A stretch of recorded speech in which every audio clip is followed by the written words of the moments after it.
According to a poll from earlier this year, 71% of Coloradans support TABOR, the only law in the nation that gives taxpayers defined rights over how their money is spent. So at its core, TABOR's pretty simple. Government cannot raise taxes without asking you. And if they collect too much, they cut us all a refund check.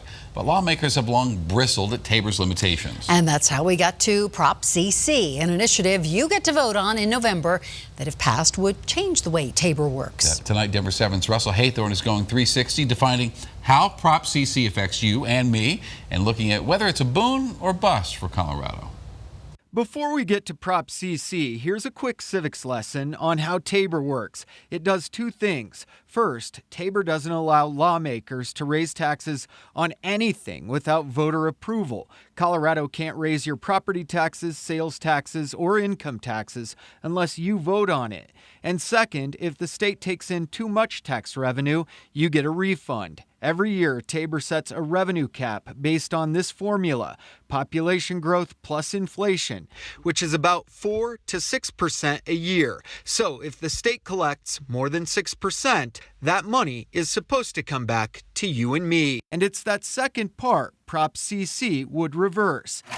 It wipes out your refund and allows the state to keep all taxes collected. We're going 360 on Prop CC with the architect of TABOR, a group that believes TABOR still works, a university that says Prop CC would be a huge cash infusion, an activist group that says Prop CC would pickpocket taxpayers. But we start with one of the Democratic lawmakers who helped get the proposition on the November ballot. To go to the vote of the people and to ask for the ability to retain these dollars. State Senator Julie Gonzalez says TABOR may have worked in the 90s, but it handcuffs the state today, limiting our ability to actually fund our state's priorities. Under her caucus's proposal, Prop CC would allow the state to keep all taxes above those revenue caps and split them in thirds. Divide that: a third to K-12 education, a third to higher ed, and a third to transportation funding.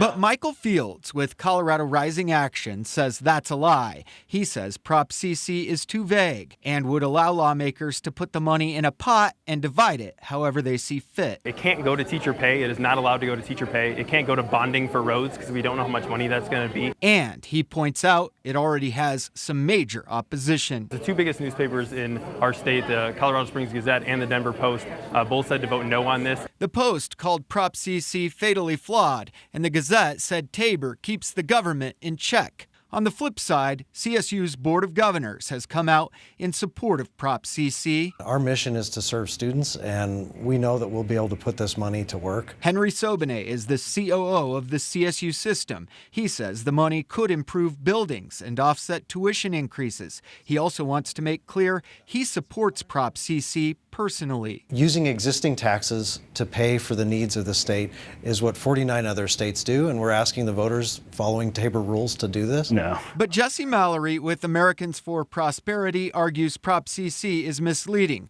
specifically this ballot language: without raising taxes and to better fund public schools, higher education, and roads, may the state keep and spend all the revenue it annually collects. He says it destroys TABOR, which most Coloradans still support. Over 70% of Coloradans love the idea that we're the only state in the nation that have it. And that brings us to the architect of TABOR. It's excellent. Former state lawmaker Douglas Bruce, who says Prop CC is nothing more than a wolf disguised in sheep's clothing. If it comes from the government, don't believe it. Grab your wallet and walk the other way. A statewide proposition you have the opportunity to vote on. The formula in TABOR doesn't work for the needs of the state anymore. There's no guarantee where this money would go. Future legislatures could change it, but they're going to take our TABOR tax refunds forever. Russell Haythorne, Denver 7.